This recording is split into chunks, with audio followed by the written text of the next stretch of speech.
اعلم دا ورو ته پوښ کړی دی چې د جمعې خطبه د عربۍ د ژبې نه علاوه په بله ژبه کې جایز ده او که نه.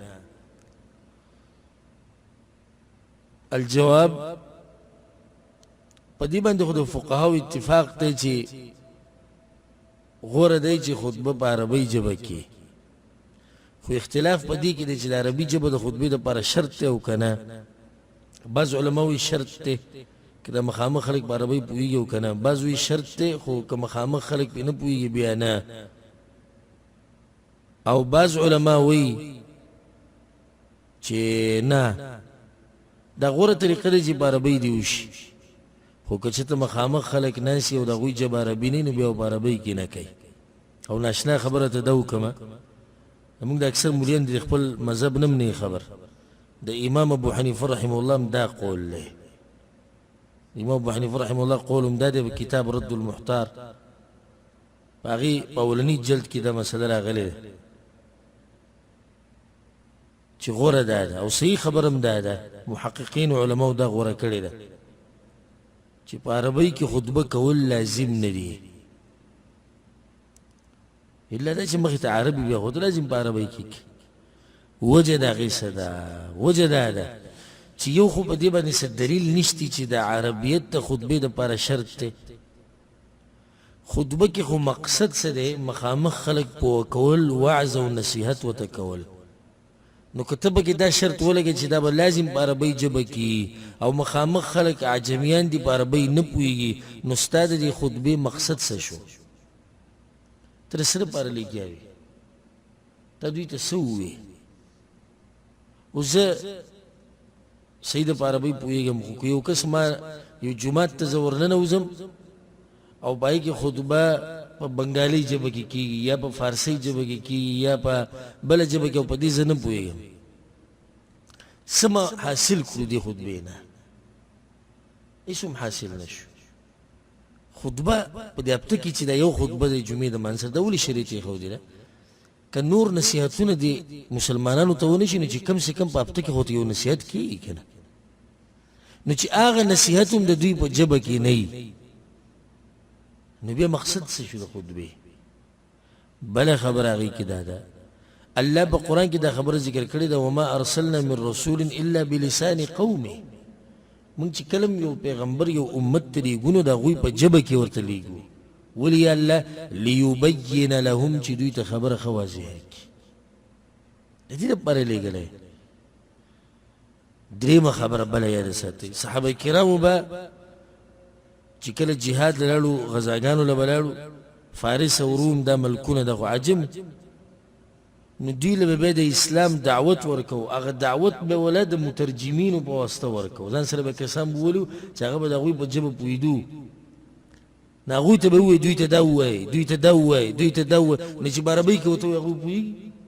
نه پوهېږي. وایي پیغمبر چې په عربۍ کې خطبه کړې ده، نو پیغمبر به خود په عربۍ کې خطبه کولې وه، په خپله عربۍ ده او مخامخ ورته عربیان ناست.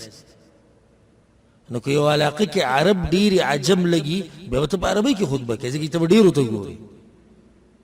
لکه څنګه چې دا ملک دی، دلته عرب اکثرو جوماتونو کې ډېرې، دا ملک دی هم د عربیانو، نو دغه عرب راځي دې خطبې له په عربۍ کې به خطبه کوي. خو زما او ستا علاقه شو، هلته څه له په عربۍ کې خطبه کوي. یو اهمه نقطه ته بله بیانه کړم، د دې خبرې نه د بچ کېدو دپاره زموږ په ملک کې یو بل بدعت راوتی دی، او چې کله هم د قانون یاد ساتي، سبحان الله، چې کله دې صحیح طریقه پرېښوده د قرآن او حدیث نه ثابته، نو یو بدعت به لازم راوباسي، د هغې به بدله کړي. څه بدعت راووتو؟ درېیمه خطبه او هغې ته تقریر وایي. نه جي دغه تقریر دی وایي. په تقریر او په خطبه کې فرق څه دی؟ تقریر خطبه کې څه فرق دی؟ دواړه دې ته وایي که نه چې یو کس لږې خبرې کوي. د پښتو دا خطبه چې راووته زموږ په دې ملک هغو ته تقریر وایي. دا تقریر ورته به دې وایي که خطبه ورته ووایي بیا راباندې عوام رد کوي چې پیغمبر خو به دوه خطبې کولې، نو مولوي صاحب تا خو درې وکړې. وایي نه چې دا خطبه نه، دا تقریر و. ښه صحیح شو، تقریر ووایه. دا درېیم تقریر د کوم ځای نه ایجاد کړو په دې ځای کې؟ وایي دا چې خطبه په عربۍ کې نه شي کېدی. چا ویلي چې په عربۍ کې نه شي کېدی؟ که تا چېرته دا خبره منلې وی قرآن او حدیث په رڼا کې د هغې نه ثابته خبره ته او بیا دا کار نه یې کړی بل نقصان دی. خو دغه تقریر له څوک راځي؟ نه راځي تقریر له د بل تقریر دی. نو د جمعې خطبې له چې راشي بیا خو اورېدل لازم دي، خو تقریر له چې راشي نو اورېدل لازم دي نه دي لازم. بای کې بیا اکثر دا خلک پیتاو تم ناسي ګپ شپ هم لګي. مولوي صاحب سره سپینګیري ناسي خو شا کې 215 دغه 220 سپیډ خطبې چې کله وخت راشي نو ټول راورسي دا خطبه وشرموله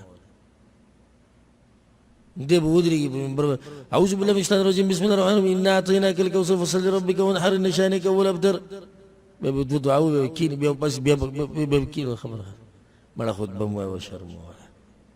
دا خطبه دې ته وایي چې دغه سورة الکوثر پکې وي او سورة اخلاص پکې وي دې ته خطبه وایي. بله دا دله ورزي نه په عربۍ کې خطبه لازم به یو تقریر مخکې تقریر یې ته کېښود نو ظالمه که دې منلی وای دا خبره چې خطبه په پښتو کې هم کېدی شي نو بیا به راته دغه مشکل هم نو دا ګډه وډه عربي به د باندې بیا نه راتله دا چې ته یې وایې په یو منټ کې دا به د باندې بیا نه راتله. نو چې یو سړی به د ستاسو ما ته ناستي زه به پښتو کې خبرې کوم ښه به پوهېږئ تاسو ښه واضح خو که زه په عربۍ کې دا مسله تاسو ته بیانه کړم والله که به پوه شي هېڅ پې هم نه پوهېږي.